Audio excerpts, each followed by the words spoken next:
This is 757 Saturday Sports Talk with Matt Hatfield and Coach Ed Young on ESPN Radio 94.1. Rocking and rolling with you on this Saturday morning, the 12th day of September. Thank you for tuning in to 757 Saturday Sports Talk, brought to you by Larry King Law Firm with the Coach Ed Young. I am Matt Hatfield, and Ed, we got one of the best in the business joining us now, the 13-time Virginia Sports Writer of the Year and a Hall of Famer. You read him for many years in the Daily Press, and now you read him in the Richmond Times-Dispatch. Follow him on Twitter, too, at @David Teel. We say hello to our pal David Teel here on ESPN Radio 94.1. David, from March to August, I wasn't sure we'd get this day in college football, but we've got it across the country with the ACC and Big 12 playing, the SEC slated to follow as well.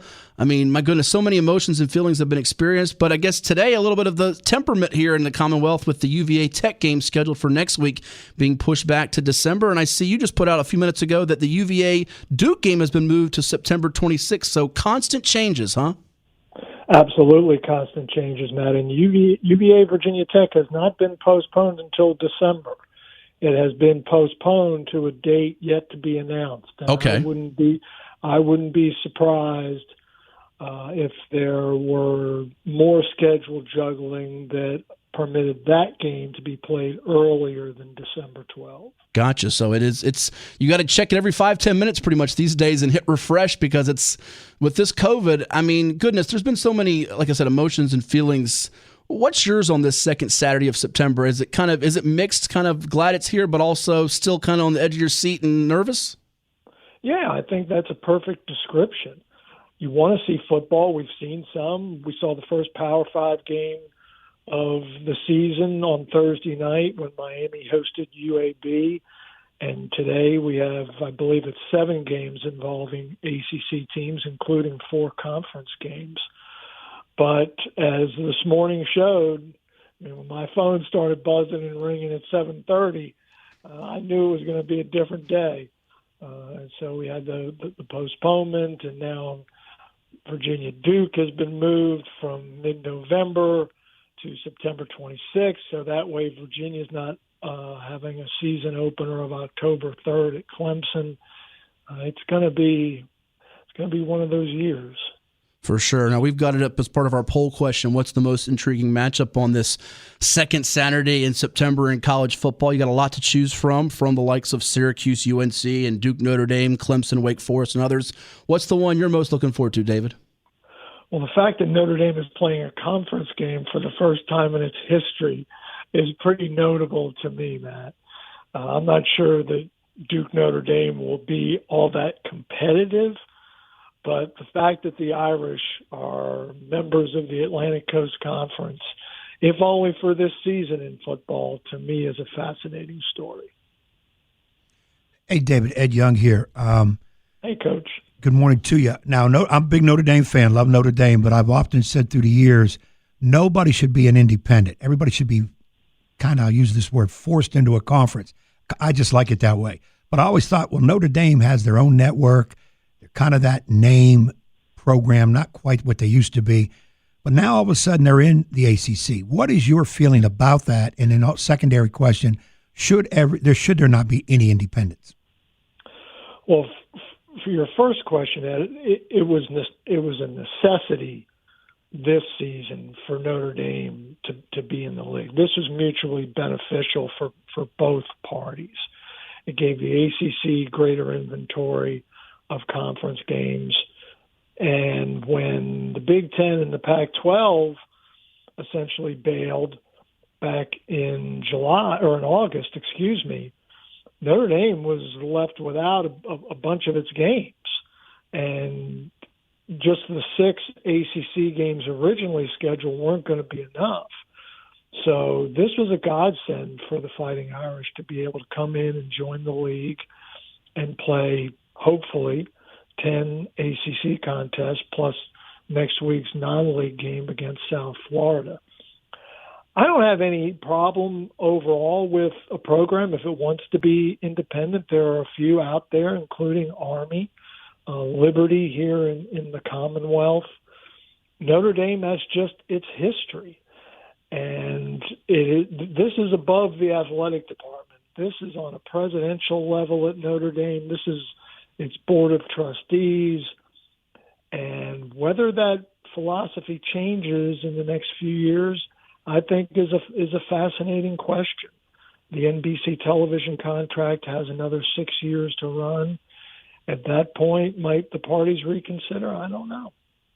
A few more minutes here with David Teel, the award-winning sports columnist for the Richmond Times-Dispatch, here with us on 757 Saturday Sports Talk on ESPN Radio 94.1. And David, even for guys like Ed and others that follow Notre Dame and people all across the 757, we know for years how many greats have gone to UVA and Virginia Tech, but we have so much flavor across the ACC. I mean, Jeremiah Owusu out of Bethel High with Notre Dame. You got Patrick Jones at Pitt from Grassfield, Dazzling Daz Newsome at UNC, even the punter at Florida State, Tommy Martin from Hickory High School. So you have so much 757 flavor in the ACC, which I think is great for fans across the area to see.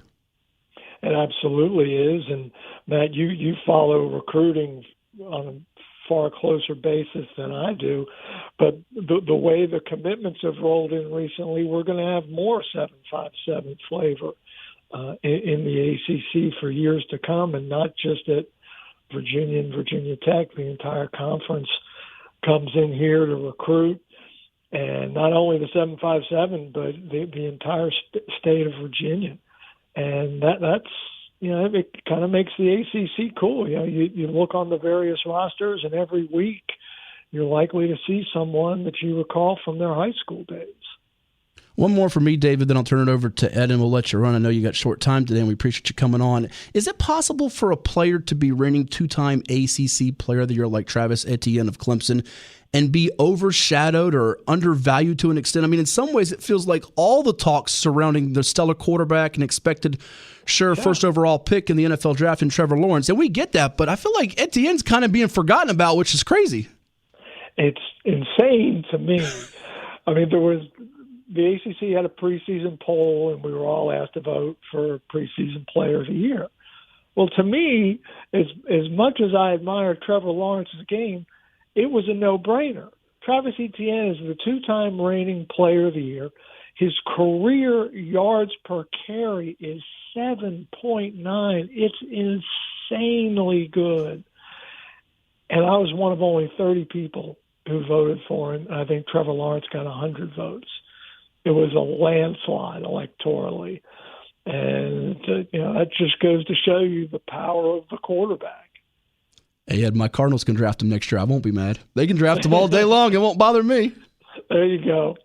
David, question. UVA, Virginia Tech. Who has more to prove this year?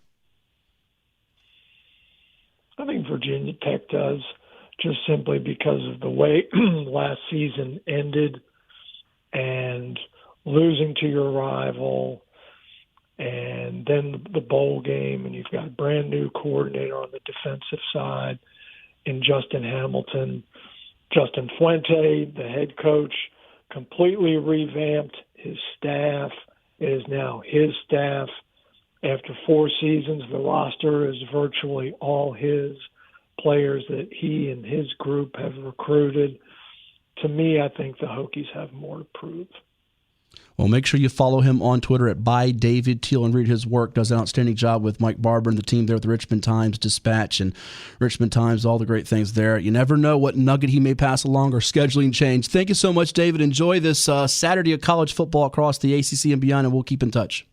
Guys, thanks so much for having me. Be well. Bet. That is David Teel, the one and only, the Hall of Famer from the Richmond Times-Dispatch. Once upon a time, wrote for the Daily Press for many, many, many moons, and the Virginia Pilot, too, and it does outstanding work, 13-time Sports Writer of the Year. I think he's spot on. I think Virginia Tech definitely has more to prove. And both, we didn't really have enough time here to delve into it depth, but both are talking about using multiple quarterbacks this year, Tech and UVA, which I think this year, Ed, more than ever, you're seeing it across all sports.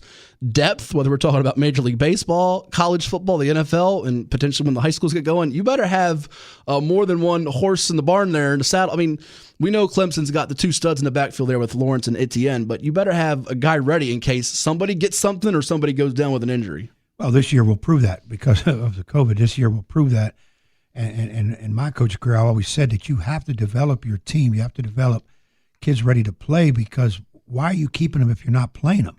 Now, this situation, which is a very unique situation, has come up, and it has showed that you got to go to. Baseball had a situation where spring training was pretty much non-existent. so they increased the rosters, but they're using kids that would be playing AA baseball right now. Mm-hmm. As we get ready to go to break, I'm going to ask Dino, because I already know your answer, Ed. It's Notre Dame. Our question, Dino, on 757 Sports Talk, which game are you most looking forward to today? Syracuse at UNC, Duke at Notre Dame, Clemson at Wake Forest, or other? Which are you going with, and which do you think the fans went with? I'm going to go with the Clemson game. Are you? Yes, I am. Just because they're number one? And just because they're cachet. Clemson. Believe it or not, and I thought that might be the pick as well. Right now, our audience, and this is subject to change because you got 22 hours left to vote, folks. 46.2% are picking Syracuse at UNC, followed by 42.3% at Duke at Notre Dame, 11.5%. Only 11.5% for Clemson at Wake. We just had on Jordan Williams of Cox High School, defensive lineman, who is, I think, a co-starter right now, potentially tonight for Clemson on the field. What's up with that? The reason is Clemson will win 57-7. It's not a game. You think they're going to win that bad? That's the thing. The Syracuse game is probably going to be your most competitive, at least you would think. I don't think so. I think UNC is going to beat them by 20+. Easy. I think both games will be lopsided. And I actually even think Notre Dame is going to – I think the most competitive game today in the ACC, not to give away any upset specials here, is going to be Florida. And listen, they could blow them out too, Florida State, Georgia Tech. New coach for Florida State, Mike Norvell. I'm not so sure that that's going to be a tight one. But UNC's favored by 23.5 today, and Clemson, to your point, is favored by 34. So if they win by less than 5 touchdowns, the Demon Deacons will hold their head high for covering the spread. Maybe, maybe not. There you go. It's a blowout. And maybe the closest game of the year. The Notre Dame Duke game, 22-point favorite are the Irish. So you could conceivably have every ACC game that's playing today. Every game could be decided by 2 or more touchdowns, conceivably. I mean, quite possibly. It is quite possibly. Like Teel said, we don't know when the Tech UVA game is going to be. And the first thing I read was December. Now it's up in the air when the game's going to be. We know it's not next Saturday. He made a good point. You may have other games being canceled and postponed. Not canceled, but postponed. So you can't really set in stone a date right now because you just got to leave it open and see what happens. We're going to come back with some buy or sell ACC style. Then we'll do some NFL picks right here on 757 Saturday Sports Talk with Dino and Ed. I'm Matt. We're your sports connection, ESPN Radio 94.1.